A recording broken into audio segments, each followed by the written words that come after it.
Welcome to Saturday Night at the Movies. I'm your host, Glenn Holland.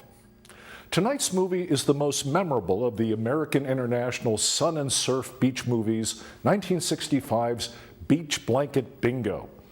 It was directed by William Asher, who also collaborated on the screenplay with Leo Townsend. The cast of Beach Party regulars includes Frankie Avalon, Annette Funicello, Deborah Wally, Harvey Lembeck, John Ashley, and Jody McCrea, with Donna Lauren, Marta Kristen, and Lynde Evans.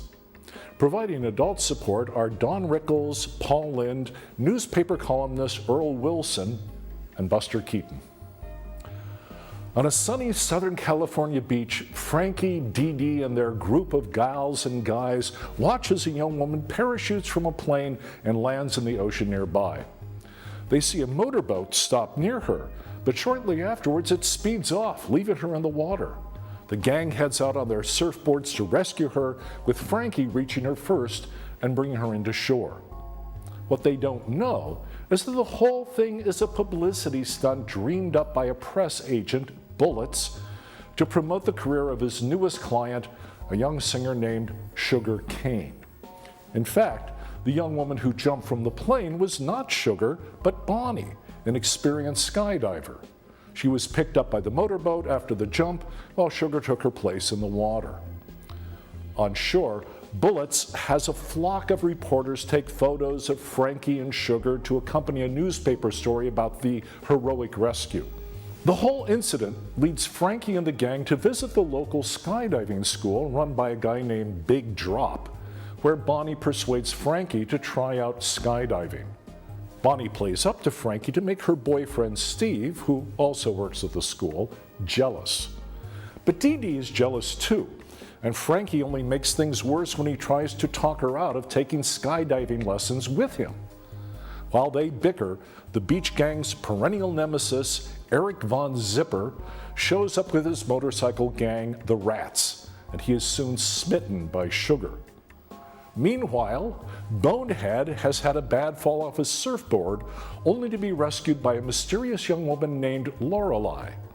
Between their budding romance, Bullet stunts to promote Sugar Kane, Frankie and Bonnie skydiving while Dee Dee steams, and Eric Von Zipper's attempts to get Sugar for himself, it will take a lot of time and trouble, not to mention surfing, singing, dancing, and wiener roasts, to get everything worked out for a suitably happy ending. The beach movie craze of the early 60s was kicked off when Where the Boys Are, starring Dolores Hart, George Hamilton, and Yvette Mimeo, was released by MGM in 1960. It followed the adventures of 4 college girls during spring break in Fort Lauderdale, Florida. The film's popularity with teenagers made it a hit, and spawned imitators from the major studios, as well as a host of independent film producers. Over 100 films focused on attractive young people enjoying sun, sand, surfing, bonfires, dancing, and rock and roll were released in the 5 years between 1961 and 1966. As Harvey and Michael Medved wrote about 20 years later in 1986, these films presented a strangely sanitized view of adolescence. The romantic leads engaged in nothing more steamy than light kissing and volleyball, while the audience enjoyed an excuse for watching whole squadrons of starlets exposing their bodies in a socially acceptable setting.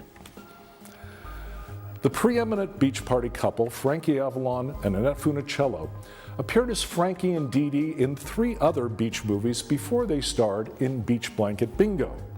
All 4 were directed by William Asher and released by American International Pictures. Frankie and Annette's first pairing was in 1963's Beach Party, which also introduced Harvey Lembeck as Eric Von Zipper and Jody McCrea as the character formerly known as Deadhead. Its success led to the further adventures of Frankie, Dee Dee, and the gang in Muscle Beach Party and Bikini Beach, both featuring musical numbers by Little Stevie Wonder and released in 1964. All these films offered a mix of comedy, music, dancing, and narrow escapes from the schemes of meddling adults. And bikinis. Lots and lots of bikinis. American International Pictures was an independent production company that focused most of its attention in the 50s, 60s, and 70s on producing double features intended to appeal to teenagers. It was founded by James H. Nicholson and Samuel Z. Arkoff, who served as executive producers, and notably featured the work of producer and director Roger Corman. The working strategy for most of the company's movies was based on the reasoning that a younger child would watch anything an older child would watch, but an older child wouldn't watch everything a younger child would watch.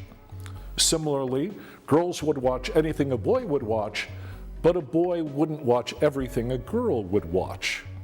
As a result, the company's movies were generally aimed at appealing to a 19-year-old male. What would appeal to that theoretical 19-year-old male varied over time. Although American International produced many different kinds of movies, the company became well known for certain types of films at specific times. In the 50s, the vogue was for science fiction and horror films, often with a teen slant, like I Was a Teenage Werewolf with Michael Landon and I Was a Teenage Frankenstein, both released in 1957. Between 1960 and 1964, Roger Corman produced a series of 8 films based on stories by Edgar Allan Poe, featuring established horror film stars like Boris Karloff, Vincent Price, and Peter Lorre. American International Films also gave an early boost to the careers of future stars like Peter Fonda and Jack Nicholson. The Beach Party movies followed in 1963 and quickly established a particular formula. In addition to the romantic entanglements of Frankie and Dee Dee, the plot would involve an adult male authority figure whose business somehow brings him into conflict with the young people just trying to have fun at the beach. In addition to songs and dancing, the plot would involve some hot new trend that was intriguing to teenagers: surfing, bodybuilding, skydiving, or hot rod or motorcycle racing.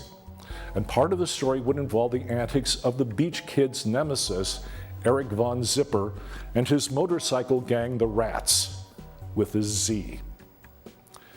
Eric Von Zipper was portrayed in the Beach Party movies by veteran actor Harvey Lembeck. Born in Brooklyn, New York in 1923, Lembeck graduated from New York University after serving in the Army during the Second World War. He most often played military roles on stage, in films, and on television, most notably as Corporal Rocco Barbella in The Phil Silver Show, later known as Sergeant Bilko, between 1955 and 1959. Eric Von Zipper was a dim-witted parody of Marlon Brando's character Johnny in 1953's The Wild One.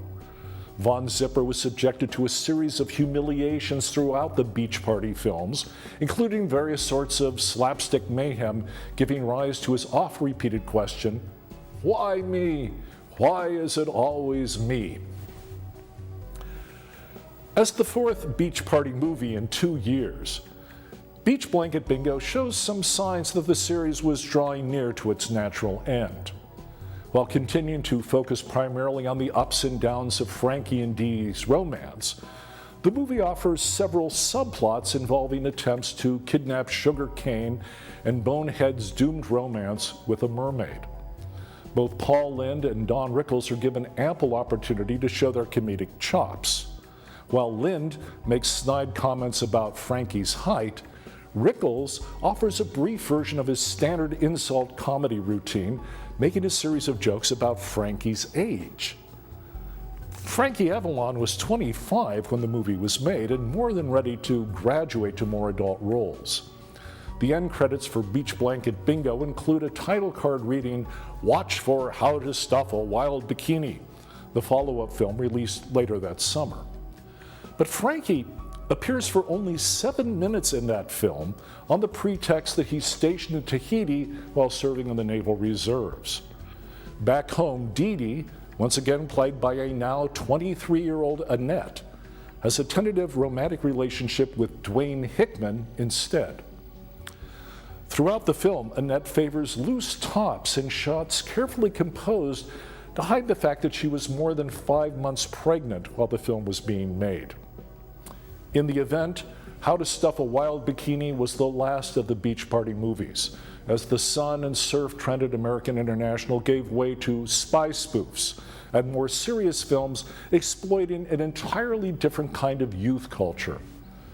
Instead of clean-cut surfers and beach bunnies, those films featured bikers, hippies, rock music, social protest, and psychedelic drugs.